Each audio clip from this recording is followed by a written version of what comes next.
About a year ago, I got a deal on a 14-foot long trailer.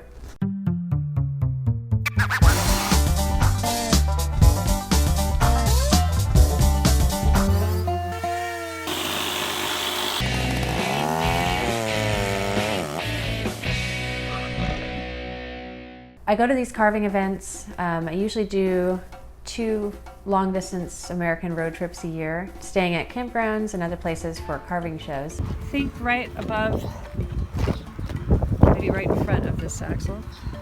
It's awful big, but that's, I don't care whatever you do. It may be too, I mean, if 6 feet is enough.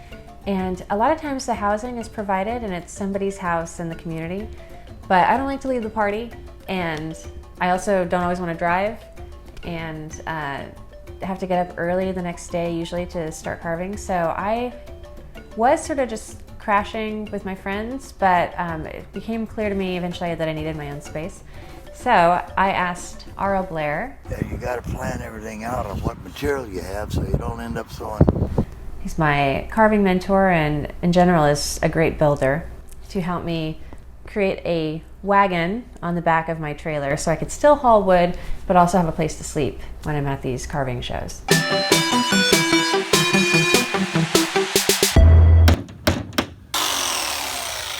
I've always been mesmerized by the gypsy wagons. They're called Vardos, or sometimes they're called sheep wagons.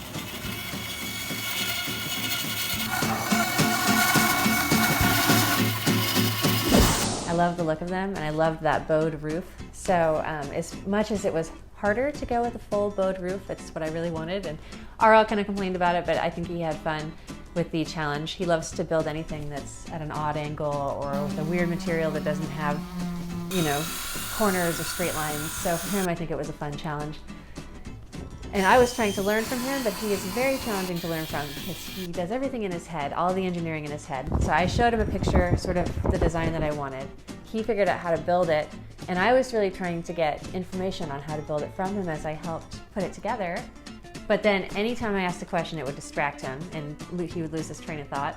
So I just had to kind of follow behind him, doing everything I could to sort of build this thing. And it was really fun working with him.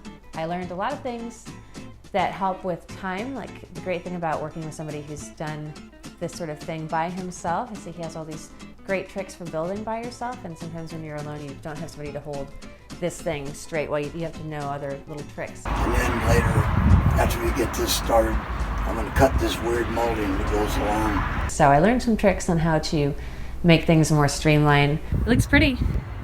Oh yeah. I think especially when it gets staples, there's going to be minor discrepancies. Yeah. But the wood against the wood, I think, is going to look better than having that welt. Yeah, I agree. Around. Plus, like with vinyl, doesn't it? Well, I'm not going to paint it. I'm going to leave it. It's going to last 5 years, so you don't have to worry about that. Okay. Well, I don't think we need it, though, right? No. The interesting challenge of making the bowed wagon was that most of the pieces had to be cut out with the bandsaw, and they're all custom to follow that curve.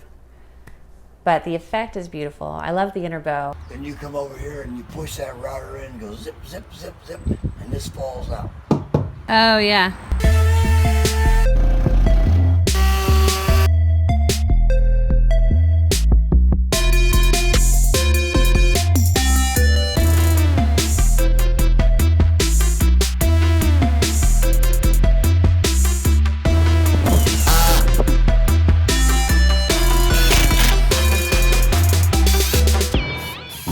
These have green. The green ones have a little green showing.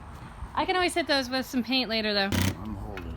All right, final screw for the project. I covered it in lights and butterflies and pretty things. Found a bunch of vintage scarves and decorated the windows with vintage scarves for curtains.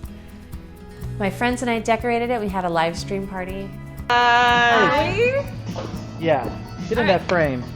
So, hey everybody, this is the Vardo that I built with R.L. Blair, and have all my friends here, Max, Chelsea. And invited a bunch of friends to kind of help paint and get it together. So it's been sort of a fun way to connect with people and create a nice little space that's useful. When I was working in Monterey, California this last summer, when I was traveling up in Oregon and in California doing some carving this last summer, I spent almost a month living out of it. And it doesn't have a bathroom, so that's a challenge, but as long as it's parked within 50 feet of a power outlet and somewhere near a bathroom, it's a great place to stay.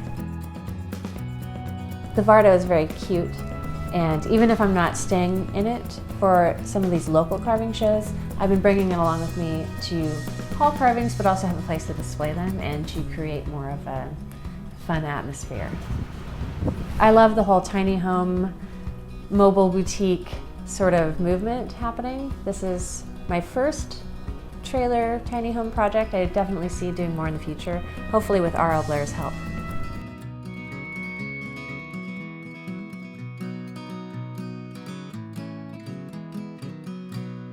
R.L. Blair's whole MO is self-sufficiency. He even has a tattoo, a bear paw tattoo.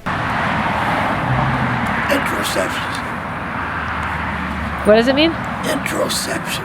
Introception? Introception. What does it mean to you? Introception. Look the word up. Oh God, okay, hold on. It's an Indian.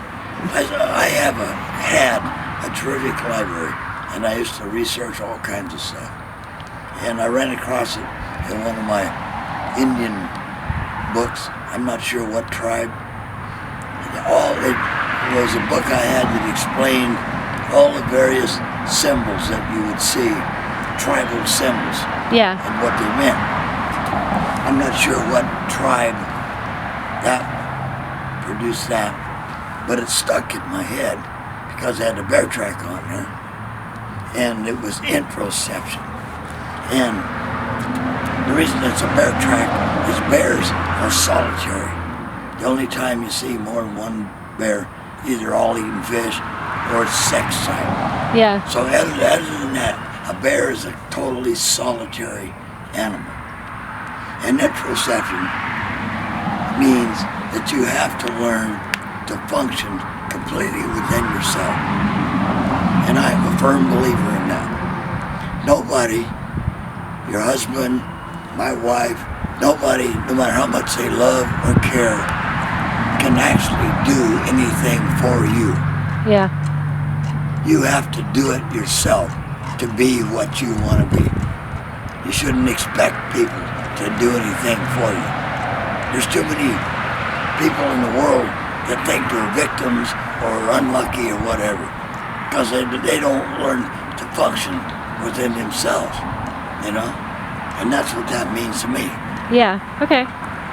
I can learn and do whatever I want, totally within myself, and I don't expect anybody else, nor in reality can anybody else do a damn thing for me, no matter what their intent. Yeah. It's on the inside because it's toward you. Yeah. It's only means something to me. I don't have to show the world. Yeah. Subscribe now.